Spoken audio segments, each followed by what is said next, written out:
स्वागत है आप सभी का आपके अपने YouTube channel rainbow science circuit पर।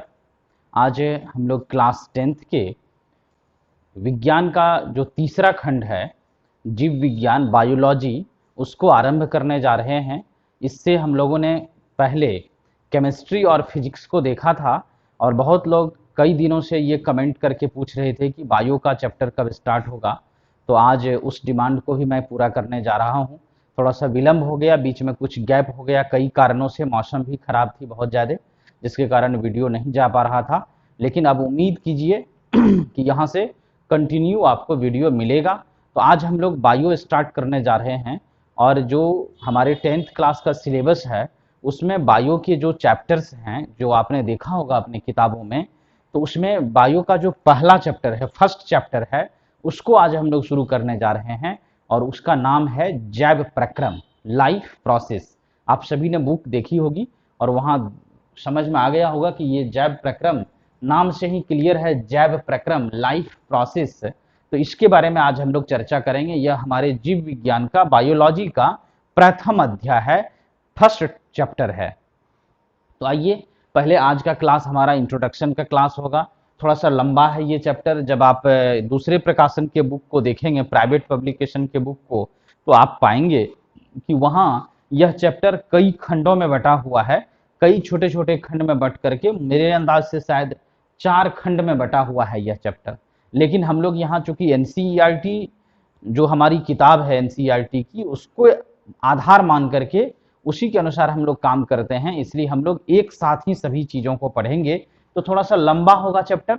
और दूसरी बात, और बायोलॉजी जो ऐसा विषय है साइंस का, जीव विज्ञान, जिसमें आपको समझना बहुत कुछ रहता है। यहाँ ना कोई न्यूमेरिकल्स होगा, ना कोई फार्मूला प्रूव्ड करना रहेगा, लेकिन यहाँ पर क्या होगा, आपको समझने वाली बातें बहुत सारी बताई जाएगी। इसलिए लिखना तो जरूरी है ही, वीडियो में जो बातें बताई जाती है उसको लिखना तो है ही, उसके साथ साथ बातों को गौर से सुनना भी बहुत आवश्यक है।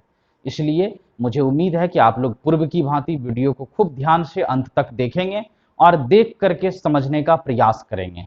तो चलिए, आइए आज का क्लास, जो बायो का पहला क्लास है हमारा, इंट्रोडक्शन क्लास, परिचय का क्लास, उसको शुरू करते हैं। देखिए यहाँ लिखा गया है, संसार में पाई जाने वाली वस्तुओं को जैव या सजीव, लिविंग थिंग्स, तथा अजैव या निर्जीव, नॉन लिविंग थिंग्स, 2 भागों में वर्गीकृत किया गया है। हम सभी जब शुरुआती दिनों में विज्ञान शुरू किए थे, याद कीजिए, बचपन में निचली क्लास में जहां आपने विज्ञान पढ़ना शुरू किया था, तो आपको याद होगा कि विज्ञान में मुख्य रूप से हम लोग सजीवों के बारे में पढ़ना शुरू किए थे। मुझे याद है जब मैं पहली बार विज्ञान पढ़ रहा था, तो उस समय भी शुरू शुरू में सजीव और निर्जीव के बारे में भी पढ़ाया गया था। और आज का जो हमारा चैप्टर है, यह भी जुड़ा हुआ है उसी से, जैव प्रक्रम नाम ही है चैप्टर का। जैव का मतलब हो जाता है सजीव। पहले तो जो चैप्टर का नामकरण किया गया है, जो चैप्टर का नॉमिनेशन रख किया गया है, उसका हम लोग थोड़ा सा अर्थ समझ लें, उस शब्द का अर्थ समझ लें कि आखिर इस चैप्टर में क्या होने वाला है। जैसे पीछे आपने प्रकाश का अपवर्तन पढ़ा, तो बहुत लोगों को प्रकाश का मतलब पता है, अपवर्तन का मतलब भी अब जानते हैं। उसी तरह से अगर रासायनिक अभिक्रियाएं एवं समीकरण पढ़ी, तो आपको अभिक्रिया का मतलब पता है, समीकरण का मतलब पता है। अम्ल, क्षारक एवं लवण पढ़ा, तो अम्ल का मतलब पता है, क्षारक का मतलब पता है और लवण का भी अर्थ पता है। इस तरह से चैप्टर का जो एक सामान्य परिचय होना चाहिए, वो सबसे पहले हम लोग यहाँ ले लेते हैं। जैव प्रक्रम में 2 शब्द है, एक शब्द जैव है और दूसरा प्रक्रम है। तो मेरे अंदाज से शायद दोनों शब्द आप पहले से सुन रखे हैं। ऐसा नहीं है कि ये कोई अजनबी शब्द है जिसके बारे में पहली बार आज हम लोगों को सुनने के लिए मिल रहा है। पूर्व से हम लोग इन शब्दों से परिचित हैं, बस इसका यहाँ पर अर्थ जानेंगे, विज्ञान के दृष्टिकोण से इसको समझने का प्रयास करेंगे, तो आप पाएंगे कि जैव का मतलब हो जाता है सजीव, लिविंग थिंग्स। जितने भी सजीव हैं उसी को जैव भी कहा जाता है। अब हम लोग आगे बात करेंगे इसी टॉपिक में कि आखिर फिर सजीव कौन होता है, उस पर तो बाद में जाएंगे। तत्काल अभी इतना हम लोग समझ रहे हैं कि संसार में जितनी वस्तुएं हैं, जैसे ये पेन है, मार्कर है, फैन चल रहा है, लाइट जल रहा है, या फिर आपके सामने जो ये व्हाइट बोर्ड है, इस तरह से ढेर सारी वस्तुएं, आप अपने अगल बगल नजर दौड़ाइए तो बहुत सारी वस्तुएं आपको दिखाई, कई तरह के कीड़े मकोड़े, मच्छर, मक्खी, कुछ ना कुछ तो आपको दिखेगा। तो इतनी सारी जो वस्तुएं हमारे अड़ोस पड़ोस में है, तो इन सभी वस्तुओं को दो भागों में बांटा गया है। आपने पढ़ा होगा निचली कक्षाओं में कि संसार में जितनी वस्तुएं हैं, जीव विज्ञान में, बायोलॉजी में जब हम लोग अध्ययन करने आते हैं तो हमें पता चलता है कि सजीव दो भाग में वर्गीकृत हैं, क्लासिफाई किए गए हैं। और सजीव नहीं, वस्तुओं को दो भागों में बांटा गया है। और वस्तु जो दो भाग में बटे होते हैं, सजीव भी दो भाग में बटे होते हैं, उस पर आगे चर्चा करेंगे। पहले चूंकि हम लोग वस्तुओं का वर्गीकरण पढ़ रहे हैं, तो वस्तु मुख्य रूप से जो दो भाग में बटा हुआ है, तो एक प्रकार होता है वस्तु का सजीव वस्तु या लिविंग थिंग्स, और दूसरा जो प्रकार होता है उसको कहते हैं निर्जीव वस्तु, नॉन लिविंग थिंग्स। तो आइए हम लोग सबसे पहले ये जानते हैं ये सजीव और निर्जीव दरअसल है क्या। अब आप अपने अगल बगल देखिए कि सड़क पर कहीं या गली में, मोहल्ले में कुत्ता आपको दौड़ता हुआ, भौंकता हुआ दिख जाएगा, आदमी या इंसान चलते फिरते दिखाई दे देंगे, कहीं कीड़े मकोड़े की गति दिखाई देगी। इस तरह से कई तरह की गतियां, कई तरह की गतिविधियां आपको दिखाई देती होगी, और उन गतिविधियों के आधार पर आप यह निर्णय कर लेते होंगे कि यह सजीव है। लेकिन क्या दैनिक जीवन में इतनी सारी गतिविधियों के आधार पर हम लोग यह निर्णय कर सकते हैं कि कोई वस्तु सजीव है या निर्जीव है? कई बार तो हम लोग बचपन में इस तरह की भी घटनाएं देखते थे कि कोई कुत्ता या कोई बकरी, कुछ इस तरह का जानवर है जो चुपचाप अपने जगह पर सोया हुआ है, और कई बार हम लोग कंफ्यूज कर जाते थे कि वो सजीव है या निर्जीव है। जनरली हम लोग क्या देखते हैं, जो हमारी मानसिकता होती है कि सांस अगर ले रहा है कोई जीव, सांस उसका चल रहा है, मतलब वायुमंडल से हवा ले रहा है, फिर वायु बाहर छोड़ रहा है, ये क्रियाविधि अगर सजीव में चल रही है तो हम लोग समझते हैं वह जीवित है। तो क्या आखिर सजीव और निर्जीव होने का कोई न कोई तो लक्षण होगा? तो वैज्ञानिकों ने उसके लिए कुछ लक्षण निर्धारित किए हैं, जिन लक्षणों के आधार पर आप यह निर्धारित कर सकते हैं, जिन लक्षणों के आधार पर आप यह निर्णय कर सकते हैं कि कोई वस्तु सजीव है या निर्जीव है। तो यहाँ जो आज हमारा टॉपिक है उसी से रिलेटेड है। देखिए ऊपर में लिखा गया है कि संसार में पाई जाने वाली वस्तुओं को जैव या सजीव दोनों एक ही बात हुई, अंग्रेजी में लिविंग थिंग्स कहते हैं, तथा अजैव या निर्जीव नॉन लिविंग थिंग्स दो भागों में बांटा गया है। सजीव तथा निर्जीव में अंतर स्पष्ट करने के लिए कई गुणधर्मों या लक्षणों का उपयोग होता है। अब देखिए हम लोग जो सजीव और निर्जीव में, लिविंग एंड नॉन लिविंग में जो अंतर स्पष्ट करते हैं, उसको बांटते हैं, वर्गीकृत करते हैं, उसके लिए कुछ प्रमुख गुणधर्मों का उपयोग होता है। और वो प्रमुख गुणधर्म कौन कौन है? तो वैज्ञानिकों द्वारा निर्धारित लक्षण निम्नलिखित हैं। कौन कौन से लक्षण हैं? आपको अपने स्क्रीन बोर्ड पर ये लक्षण दिख रहा होगा। 5 लक्षण हमने यहाँ लिखा है। पहला लक्षण है पोषण, जिसको अंग्रेजी में न्यूट्रिशन कहते हैं। दूसरा लक्षण है श्वसन, रेस्पिरेशन कहा जाता है अंग्रेजी में। तीसरा है वहन या परिवहन, ट्रांसपोर्टेशन कहा जाता है अंग्रेजी में। चौथा लक्षण लिखा गया है उत्सर्जन, या इसको निकास भी कहते हैं, निकलना, एक्सक्रीशन कहा जाता है अंग्रेजी में। और पांचवा लक्षण है सजीवों का जनन या प्रजनन, रिप्रोडक्शन। इस तरह से आप देख पा रहे हैं कि कोई भी वस्तु, कोई भी जो पदार्थ है या वस्तु है, वह सजीव है या निर्जीव है, तो इसका निर्धारण करने के लिए इन्हीं 5 लक्षणों का उपयोग करते हैं। मैं थोड़ा सा उदाहरण लेकर के आपको बताऊंगा कि कैसे हम लोग यह इन लक्षणों के आधार पर यह निष्कर्ष निकालते हैं कि कोई वस्तु सजीव है या निर्जीव है। इस पर हम लोग बाद में बात करेंगे, लेकिन सबसे पहले मैं थोड़ा थोड़ा इन सभी बिंदुओं पर, इन सभी लक्षणों की चर्चा आपसे कर देता हूं। वैसे इस चैप्टर में इन्हीं सारी बातों पर विस्तार से चर्चा होनी है, लेकिन चूंकि आज जब आपके सामने ये सब नाम लिखा गया है तो आपके मन में भी ये जिज्ञासा उत्पन्न होती होगी, आखिर ये पोषण है क्या? हम किसको कहेंगे पोषण? कहाँ पोषण होता है? इस पोषण का क्या उद्देश्य है, क्या मकसद है? इन सभी बातों पर मैं थोड़ा थोड़ा पॉइंट आउट कर देता हूं, फिर आगे हम लोग विस्तार से इसको लिखेंगे, समझेंगे, पढ़ेंगे। आइए सबसे पहले पोषण की बात करते हैं। यह पोषण, जिसको अंग्रेजी में न्यूट्रिशन कहते हैं, दरअसल इस पोषण का क्या मतलब होता है, इसको समझिए कि पोषण का अर्थ होता है कि सजीवों को जीवित रहने के लिए, संसार में जितने भी सजीव हैं, चाहे हमने आपको कहा था कि सजीव भी 2 प्रकार के हो गए, एक पौधा है, प्लांट्स है, और दूसरा जंतु है, एनिमल्स है।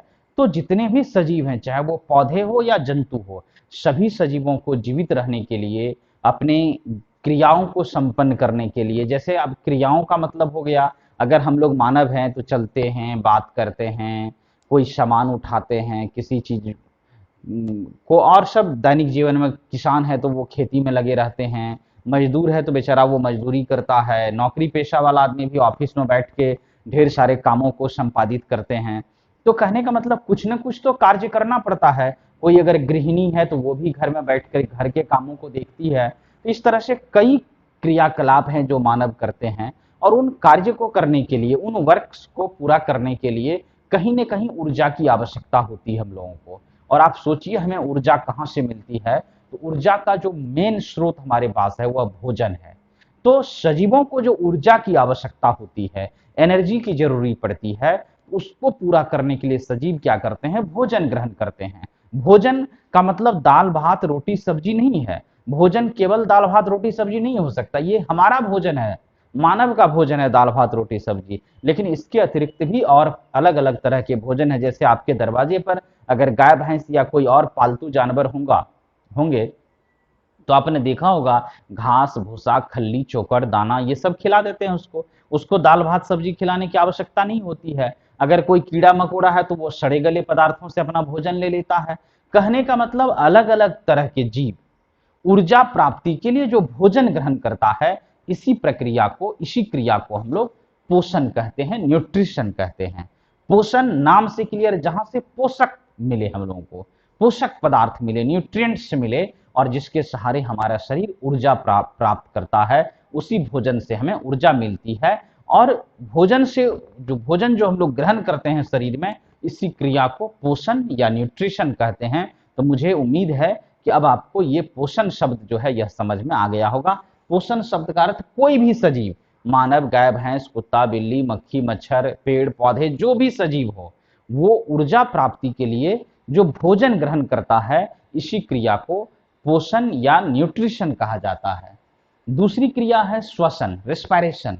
इस श्वसन को देखिए, रेस्पिरेशन को, अब जो भोजन हमारे शरीर के भीतर जाता है, अगर आपके घर में रसोई गैस है, एलपीजी जिसको कहते हैं हम लोग, वो एलपीजी अगर आपके घर में है, चूल्हा से उस सिलेंडर को कनेक्ट कर दिए हैं, ऑन कर देते हैं रेगुलेटर, लेकिन जब तक आप आग नहीं जलाते हैं, चाहे वो लाइटर से हो, माचिस से हो, या अन्य किसी स्रोत से हो, तब तक उस गैस में आग नहीं लगती है और वह गैस ऊर्जा देना नहीं शुरू नहीं कर पाता है। तो उसी तरह से हमारे शरीर में जो भोजन जाता है, तो उस भोजन से ऊर्जा बनाने की एक क्रिया होती है, उसी क्रिया को श्वसन कहते हैं। और श्वसन की क्रिया में हम क्या करते हैं? वायुमंडल से ऑक्सीजन लेते हैं, वो ऑक्सीजन हमारे कोशिकाओं में जाती है, सेल में जाता है। वहां भोजन जो आपने ग्रहण किया है पोषण की क्रिया में, तो वह भोजन क्या होता है? विखंडित होता है, टूटता है, और टूट करके फिर उसी भोजन से जो ऊर्जा बन जाती है, इस क्रिया को श्वसन कहते हैं, रेस्पिरेशन कहते हैं। और ऊर्जा बनने के साथ साथ कुछ गंदे पदार्थ, जैसे आपने सुना होगा कि श्वसन की क्रिया में कार्बन डाइऑक्साइड गैस निकलती है, तो वो कार्बन डाइऑक्साइड गैस को फिर बाहर हम लोग मुक्त कर देते हैं नाक के द्वारा। ये संपूर्ण क्रिया श्वसन कहलाती है, रेस्पिरेशन कहलाता है। तो पोषण और श्वसन ये कहीं ना कहीं एक दूसरे से कनेक्ट है। पोषण हो गया कि ऊर्जा प्राप्ति के लिए जो भोजन ग्रहण करते हैं, यह पोषण है। अब भोजन जब आपके शरीर में चला गया, तो फिर उस भोजन से ऊर्जा भी तो बनाना है। तो उस भोजन से जो ऊर्जा बनाते हैं, उसके लिए हम लोग श्वसन की क्रिया करते हैं और ऊर्जा प्राप्त कर लेते हैं। तब फिर उस ऊर्जा का उपयोग शरीर भिन्न भिन्न कामों में करता है। यह श्वसन हो गया, रेस्पिरेशन हो गया। एक तीसरी क्रिया जो हमारे शरीर में होती है, जिसको वहन या परिवहन कहते हैं। इस वहन या परिवहन का मतलब हो गया, पर अंग्रेजी में देखिए बड़ा अच्छा शब्द है ट्रांसपोर्टेशन। आपने ट्रांसपोर्ट का नाम सुना होगा, सामानों को एक जगह से दूसरे जगह ढोना। बड़े बड़े जो उद्योगपति लोग हैं, जिनकी बड़ी बड़ी फैक्ट्रियां हैं, वो सामानों को उत्पादित करती है। उत्पादित करने के बाद जो रिटेलर या होलसेलर है, उसके दुकान तक, उसके स्टोर तक सामान भेजती है। उसके लिए आपने सुना होगा ट्रांसपोर्टिंग कंपनी है अपने देश में, कई ट्रांसपोर्टर हैं जो सामानों को एक जगह से दूसरे जगह ढो करके ले जाता है। तो ट्रांसपोर्ट का मतलब हो गया ढोना, एक स्थान से दूसरे स्थान तक वस्तुओं को ले जाना। अब सोचिए हम लोग सांस लेते हैं नाक से, लेकिन वो ऑक्सीजन के कण जो नाक के द्वारा ग्रहण किया गया, वो पैर के अंगूठे तक पहुंच रहा है या आपके मस्तिष्क में जा रहा है। तो आखिर इस ऑक्सीजन को कौन ढोता है? ढोने की कोई तो सिस्टम होगा, कोई तो व्यवस्था होगी हमारे शरीर में। या भोजन मुंह में करते हैं और उस भोजन से के जो कण होते हैं संपूर्ण शरीर में पहुंच जाता है। ये क्रियाएं फिर कैसे होती है, तो इसी क्रिया को हम लोग वहन या परिवहन कहते हैं, ट्रांसपोर्टेशन कहते हैं, कि पदार्थों का शरीर के एक भाग से दूसरे भाग में जो जाना है या गति करना है, इसी क्रिया को ट्रांसपोर्टेशन कहा जाता है, वहन या परिवहन कहते हैं। चौथी क्रिया है उत्सर्जन, एक्सक्रीशन। इसको भी थोड़ा सा समझ लीजिए। उत्सर्जन का मतलब कि जो क्रियाएं हमारे शरीर में होती है, चाहे पोषण हो, श्वसन हो, वहन या परिवहन हो, तो इन क्रियाओं के कारण हमारे शरीर में कुछ न कुछ बेकार पदार्थ बनते हैं। उसी बेकार पदार्थ को उत्सर्जी पदार्थ भी कहते हैं, गंदे पदार्थ कहते हैं। और यह बेकार पदार्थ अगर आपके शरीर में रह गया तो यह शरीर को प्रभावित कर सकता है, कई प्रकार के रोग उत्पन्न कर सकते हैं। इसलिए इन बेकार पदार्थों को, इन गंदे पदार्थों को शरीर से बाहर निकालना अति आवश्यक होता है। सोचिए, आप अपने घर में प्रतिदिन झाड़ू लगाते हैं, सफाई करते हैं, और जो कचरा होता है, जो कूड़ा होता है, उसको आप घर में ही एक जगह भंडारित करते जाएं, तो पता चलेगा कुछ दिनों के बाद उस घर में रहने लायक स्थिति ही नहीं रहेगी। तो उस कूड़े कचरे को हम लोग कहीं ना कहीं उचित जगह पर उसका निपटारा करते हैं, उसको फेंकते हैं या गड्ढे में दबा देते हैं, या नगर पालिका या जो व्यवस्था है उसके तहत हम लोग कूड़े कचरे को घर से अलग करते हैं। तो ठीक उसी तरह से हमारे शरीर में भी कई प्रकार के गंदे पदार्थ बनते रहते हैं इन्हीं क्रियाओं के कारण। और जो गंदे पदार्थ, जो बेकार पदार्थ हमारे शरीर में बनते हैं, उसी को विज्ञान में उत्सर्जी पदार्थ कहते हैं। और उन उत्सर्जी पदार्थों को शरीर से बाहर निकालना अति आवश्यक होता है। और उन उत्सर्जी पदार्थों को जिस क्रिया के द्वारा हम लोग शरीर से बाहर निकालते हैं, उसी को उत्सर्जन कहते हैं, एक्सक्रीशन कहा जाता है। और अंत में एक बहुत ही महत्वपूर्ण, बहुत ही इंपॉर्टेंट प्रोसेस है, जो सजीवों का सबसे प्रमुख लक्षण कहा जा सकता है, जिसको हम लोग जनन या प्रजनन कहते हैं, रिप्रोडक्शन कहा जाता है अंग्रेजी में। यह जनन या प्रजनन सजीवों का सबसे बेहद महत्वपूर्ण लक्षण है। सजीव और निर्जीव में अंतर स्पष्ट करने का सबसे महत्वपूर्ण लक्षण है जनन या प्रजनन, अंग्रेजी में रिप्रोडक्शन कहते हैं। और जनन या प्रजनन के बारे में आप हो सकता है बहुत लोग निचली कक्षा में पढ़े होंगे। इसका एकदम शाब्दिक अर्थ है कि सजीवों द्वारा अपने समान जीवों को जन्म देना। सजीव अपने समान जीवों को जो जन्म देता है, इसी क्रिया को जनन या प्रजनन, रिप्रोडक्शन कहते हैं। और सजीव, आप देख लीजिए, अगर आपने इस सीजन में आम खाया होगा, आम खा करके उसकी गुठली कहीं फेंक दिए होंगे, तो आप देख लीजिए घर के अगल बगल में कहीं ना कहीं जहां गुठली आपने फेंका होगा, उससे अब फिर आम का नया पौधा निकल गया होगा या निकलने वाला होगा। तो कहने का मतलब, अगर हम लोग, हमारे घर पर गाय होती है, गाय जब बच्चा देती है तो उसका बच्चा गाय की तरह ही रहता है लगभग। ऐसा नहीं कि गाय बच्चा दी और उसका बच्चा बकरी की तरह हो गया, ऐसा नहीं होता है। तो सजीव हमेशा अपने समान जीवों को जन्म देता है। खेतों में हम लोग गेहूं का बीज छिड़काव कर देते हैं तो गेहूं का ही पौधा निकलता है, सरसों का पौधा नहीं निकलता है। तो कहने का मतलब, जितने भी सजीव है उसमें ये एक विशिष्ट लक्षण है, एक स्पेशल कैरेक्टरिस्टिक्स होते हैं सजीवों का, कि सजीव अपने समान जीवों को जन्म देता है। और सजीव अपने समान जीवों को जो जन्म देता है, इसी क्रिया को, इसी प्रोसेस को जनन या प्रजनन, रिप्रोडक्शन कहते हैं। यह सजीवों का बेहद महत्वपूर्ण लक्षण है। तो इस प्रकार से आपने देखा कि सजीव और निर्जीव में अंतर स्पष्ट करने के लिए 5 महत्वपूर्ण लक्षण होते हैं, जिसका उपयोग करके हम लोग किसी भी वस्तु के बारे में यह निर्धारण कर सकते हैं, यह निर्णय कर सकते हैं कि कौन सी वस्तु सजीव है और कौन सी वस्तु निर्जीव है। तो आइए यहाँ एक छोटा सा उदाहरण लेते हैं। हम 2 वस्तुओं का उदाहरण ले रहे हैं, जिनमें से एक सजीव और एक निर्जीव होगा। लेकिन पहले देखते हैं कि ये जो 5 लक्षण है, 5 कसौटियां हैं, 5 शर्तें हैं सजीव होने की, इन लक्षणों को क्या सजीव फुलफिल कर रहा है, पूरा कर रहा है। तो आइए 2 सरल उदाहरण हम लोग ले लें। जैसे हम लोग 2 जीवों की अगर चर्चा करें, यहां आप देखिए,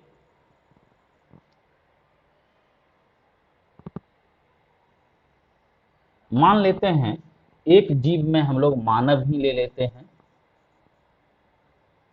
एक वस्तु में, और दूसरे वस्तु में रेलगाड़ी ले लीजिए, यह भी एक वस्तु है। 2 वस्तुओं का उदाहरण लिया गया, एक हो गया आपको मानव और दूसरी वस्तु है क्या, रेलगाड़ी। अब गौर से देखिए, जो पोषण की क्रिया हो रही है, इस पोषण को पहले हम लोग देखते हैं। यह पोषण की क्रिया मानव में होती है। हमने आपको कहा कि पोषण का मतलब है कि ऊर्जा प्राप्ति के लिए भोजन ग्रहण करना। तो ऊर्जा प्राप्ति के लिए हम लोग भोजन ग्रहण करते हैं, हम यहाँ टिक कर रहे हैं, इसका मतलब हमारे में पोषण हो रहा है। अब रेलगाड़ी भी चलेगी तो उसके लिए ऊर्जा चाहिए।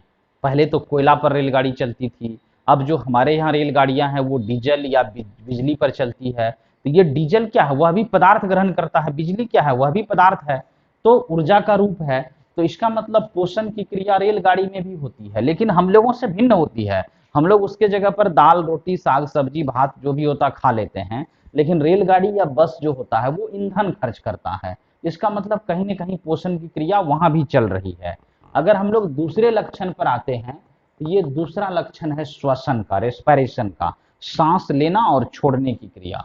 तो आप देखेंगे हम लोगों में भी श्वसन की क्रिया होती है, और रेलगाड़ी हो, बस हो, ट्रक हो, या फिर कार हो, बाइक हो, कोई भी ऑटोमोबाइल्स हो, उसमें जब ईंधन जलता है तो उस ईंधन को जलाने के लिए हवा चाहिए, वायु चाहिए।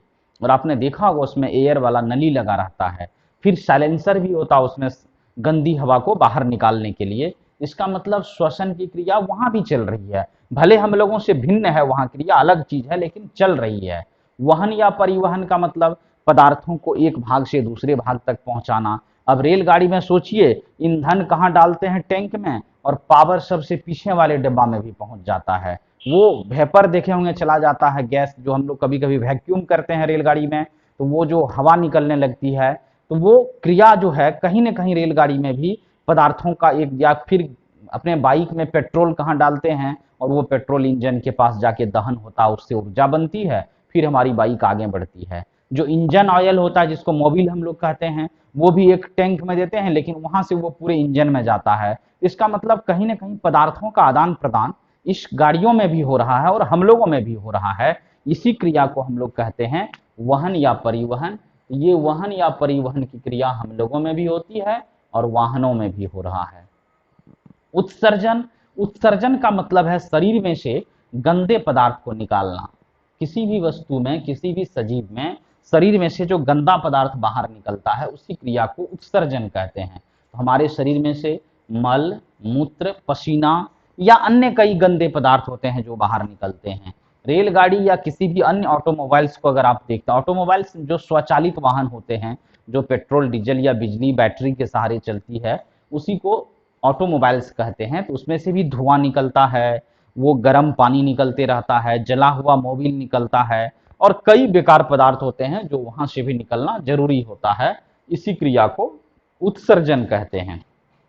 और हमने आपको कहा कि सजीवों का सबसे मुख्य लक्षण जनन या प्रजनन है, रिप्रोडक्शन है, जो यह निर्धारित करता है कि कोई जीव सजीव है या निर्जीव है। तो इसको देखिए, जनन पर अभी चर्चा किए थे हम लोग कि अपने समान जीवों को जन्म देना जनन कहलाता है। तो मानव में तो जन्म लेता है, और मानव में अगर जनन की क्रिया नहीं होती तो हम और आप भी इस धरती पर मौजूद नहीं रहते। जनन का ही एक परिणाम है कि हम और आप आज, हमारा अस्तित्व है, आपका अस्तित्व है। तो जनन ही एक महत्वपूर्ण क्रिया है जो मानव में होती है। लेकिन क्या कभी आपने सुना, आपने कभी जाना कि एक रेलगाड़ी से दूसरी रेलगाड़ी निकल के आ गई, बन के आ गई, या एक साइकिल आपने खरीदी उसी से नई साइकिल बन गई? ऐसा कभी नहीं होता है। इसका मतलब रेलगाड़ी में ये क्रिया, जनन या प्रजनन की क्रिया नहीं होती है।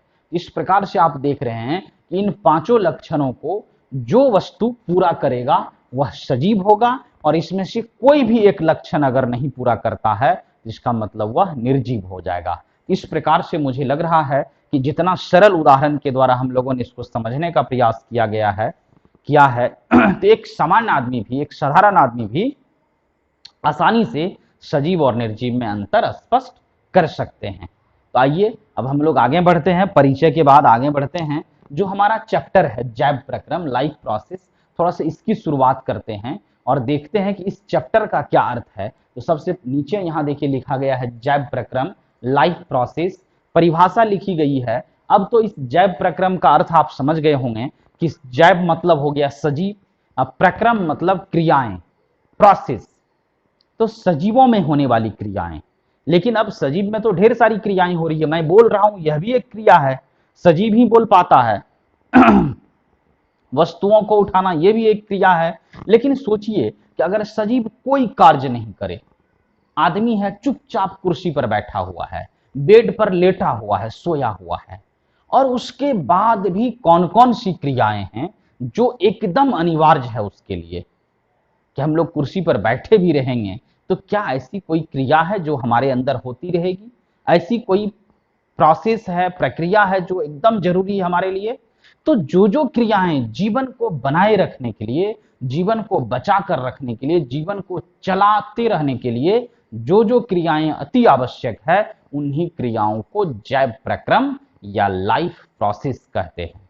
देखिए परिभाषा लिखा गया है, वे सभी प्रक्रम या क्रियाएं जो सम्मिलित रूप से अनुरक्षण मेंटेनेंस का कार्य करते हैं, उसे जैव प्रक्रम कहते हैं। अब देखिए वे सभी क्रियाएं मतलब कोई एक क्रिया नहीं है, कई क्रियाएं हो सकती है, लेकिन वे सभी क्रियाएं जो सब मिल करके सजीवों में जीवन के अनुरक्षण, अनुरक्षण का मतलब मेंटेनेंस, मेंटेनेंस शब्द आपने खूब सुना होगा। कई बार लोग कहते हैं फलाने आदमी के बारे में, किसी के बारे में कि कार तो खरीद लिया लेकिन उसका मेंटेनेंस नहीं कर पाता। मेंटेनेंस मतलब रख रखाव, उसको ठीक से रखना, संतुलित सही अवस्था में रखना।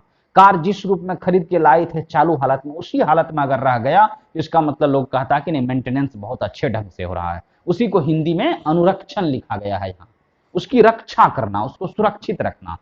तो हमारा जीवन भी तो एक शरीर है, बहुत विशाल मशीन है, यह भी कई क्रियाएं करता है, लेकिन उस क्रिया को संपन्न करते रहने के लिए हमारा शरीर सही रहे, यह जरूरी होता है। इसी प्रक्रिया को अनुरक्षण कहते हैं, मेंटेनेंस कहते हैं।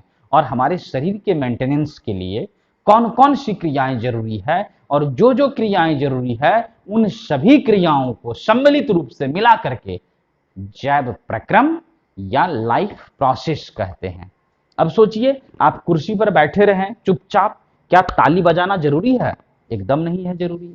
कुर्सी पर बैठे रहें, क्या बोलना जरूरी है? नहीं है जरूरी। लेकिन कुर्सी पर बैठे रहेंगे आप 2 दिन तक, 3 दिन तक, भोजन तो जरूरी है आपके लिए, पोषण की क्रिया तो होनी जरूरी है। अगर आप भोजन नहीं करेंगे 2 दिनों तक या कुछ घंटे तक, तो क्या कुर्सी पर बैठे रह सकते हैं? बेहोश होकर गिर जाएंगे।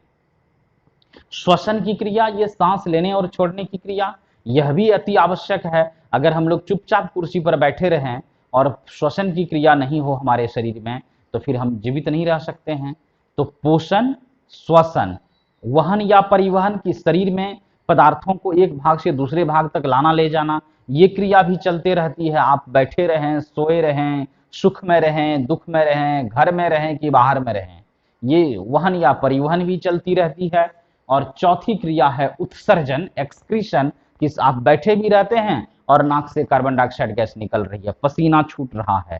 तो और बैठे बैठे भी अगर हम लोग कई दिनों तक बैठे रहेंगे तो पर भी मल मूत्र तो त्याग करना ही पड़ेगा, तो शरीर में से गंदे पदार्थ भी बाहर निकल रहे हैं, यही है उत्सर्जन। तो ये 4 क्रियाएं जो ऊपर से आप देख रहे हैं, पोषण, न्यूट्रिशन, श्वसन, रेस्पिरेशन, वहन या परिवहन, ट्रांसपोर्टेशन, और उत्सर्जन, एक्सक्रीशन, ये 4 क्रियाएं हैं जो जैव प्रक्रम है, लाइफ प्रोसेस है। लेकिन जो बहुत ही महत्वपूर्ण क्रिया है जनन या प्रजनन, यह जैव प्रक्रम नहीं है, यह लाइफ प्रोसेस नहीं है। क्योंकि आप कुर्सी पर 5 दिन भी बैठे रहें, आप जनन नहीं करेंगे तो भी जीवित रहेंगे। बहुत सारे जीव जंतु संसार में हैं जो पूरे जीवन में जनन नहीं करता है, लेकिन उसके बावजूद भी वह जीवित रह जाता है, उसका जीवन रह जाता है बचा हुआ। हाँ, आगे आने वाले पीढ़ी का विकास नहीं होगा वो अलग चीज है, लेकिन वह जीव तो जीवित रह जाता है। इसलिए यहाँ एक बहुत महत्वपूर्ण बात है कि जनन या प्रजनन भले सजीवों के लिए बहुत आवश्यक क्रिया है, सजीवों का एक महत्वपूर्ण लक्षण है, लेकिन जनन या प्रजनन को जैव प्रक्रम नहीं माना गया है। क्योंकि जीवन के अनुरक्षण के लिए, किसी खास जीव के अनुरक्षण के लिए जनन या प्रजनन का होना आवश्यक नहीं होता है। इसलिए आप याद रखेंगे कि पोषण, श्वसन, वहन या परिवहन तथा उत्सर्जन, ये 4 क्रियाएं ही जैव प्रक्रम है, लाइफ प्रोसेस है। और इस चैप्टर में इन चारों क्रियाओं पर विस्तार से हम लोग चर्चा करेंगे। खूब मजेदार होने वाला है हमारा चैप्टर। क्योंकि अभी तक तो हम लोग निर्जीव वस्तुओं के बारे में पढ़ते थे फिजिक्स और केमिस्ट्री में, यहाँ सजीवों के बारे में पढ़ेंगे। और सजीवों में से भी सोचिए, जो लोग 9th में विज्ञान पढ़े होंगे उनको पता होगा कि संसार में सजीवों की 1 करोड़ प्रजातियां हैं। कई बार हम लोगों के गांव घर में भजन कीर्तन भी होता है तो कहा जाता है 84 लाख योनि में जन्म लेने के बाद तब ये मानव योनि आता है, मानव तन मिलता है। सोचिए इतनी सारी जीवों की प्रजातियां हैं और उनमें भी मानव को सबसे सर्वश्रेष्ठ प्राणी माना गया है, सबसे सर्वश्रेष्ठ जीव माना गया है। और हम लोग अपने शरीर के बारे में पढ़ेंगे तो निश्चित रूप से उत्सुकता तो रहेगी ही आपके मन में, जिज्ञासा भी आएगी, कई तरह के प्रश्न भी आएंगे। तो आप सभी से मेरा रिक्वेस्ट है कि एकदम अब क्लास कंटिन्यू, हमारा प्रयास रहेगा, मौसम ये सब अगर बहुत ज्यादा विकराल रूप नहीं लिया, परिस्थितियां बहुत खराब नहीं हुई, तो क्लास आपको कंटिन्यू मिलेगा। आप वीडियो को एकदम ध्यान से देखेंगे, समझने का प्रयास करेंगे, अधिक से अधिक टेक्स्ट बुक पढ़िए, जो आपके घर में किताब है विज्ञान की उसमें से निकालिए, ये जैव प्रक्रम लाइफ प्रोसेस चैप्टर उसको पढ़िए और समझने का प्रयास कीजिए। और वीडियो को खूब ध्यान से सुनिए, क्योंकि यहाँ आप देखिए कि हमने लिखा बहुत कम है लेकिन बोलना बहुत चीज पड़ा है। तो आप एक एक बातों को ध्यान से सुनिए, जहां कुछ लगे कि नहीं बोली गई बातों को भी नोट करना है तो आप वीडियो को पॉज करके बैक करके फिर से उसको नोट कीजिए, लिखिए उन सभी चीजों को। तो बस इसी के साथ आज का क्लास समाप्त करेंगे। मुझे उम्मीद है कि आज का इंट्रोडक्शन क्लास आप सभी को समझ में आ गई होगी। आप ध्यान से घर में इसको लिखेंगे, किताब को पढ़ करके समझने का प्रयास करेंगे। अब जब हम लोग मिलेंगे तो इसी जैव प्रक्रम लाइफ प्रोसेस पर विस्तार से बात करेंगे और फिर आप सभी को समझने में भी सुनने में भी बहुत अच्छा लगेगा ये क्लास। इसलिए सभी लोग कंटिन्यू वीडियो में बने रहेंगे, अपने दोस्तों मित्रों को भी बताएंगे, साथियों को भी बताएंगे। जो कुछ लोग चैनल से कट गए थे, बीच में वीडियो नहीं अपलोड हो रहा था, इसलिए उनको लग गया होगा कि अब छूट गया होगा, तो आप यकीन मानिए ये चैनल बंद होने वाला नहीं है, वीडियो मिलेगा। बीच बीच में कुछ परेशानियां तो आएगी जिसके कारण हम लोगों का संबंध कुछ दिनों के लिए टूट जाता है, लेकिन परमानेंट संबंध जो हमारा आपका है वो कायम रहेगा, हम वीडियो अपलोड करते रहेंगे। तो आप सभी लोग अपने दोस्त और मित्रों को भी बताइए कि वीडियो बायो का आना शुरू हो गया है, नया चैप्टर शुरू हुआ है। जिनका हो सकता है कुछ लोगों का फिजिक्स और केमिस्ट्री छूट गया होगा तो उनको भी बायो समझने में कोई दिक्कत नहीं होगा, क्योंकि इस चैप्टर को पिछले चैप्टर से कोई मतलब नहीं है, ये अलग है वहां से। तो इसलिए आप सभी लोग काइंडली ध्यान से अंत तक वीडियो देखिए, अपने दोस्तों के बीच शेयर भी कीजिए। और जो लोग लंबे समय से वीडियो देखते आ रहे हैं लेकिन अभी तक चैनल को सब्सक्राइब नहीं किए हैं, उनसे भी मेरा निवेदन है कि आप कृपया चैनल को सब्सक्राइब कर लें, ताकि हमारा जो भी वीडियो अपलोड होगा तुरंत आपके पास नोटिफिकेशन पहुंच जाएगी। बस आप सभी घर में रहिए, स्वस्थ रहिए और खूब ध्यान से पढ़िए। इन्हीं शुभकामनाओं के साथ आज का क्लास समाप्त करते हैं। धन्यवाद। जय हिंद।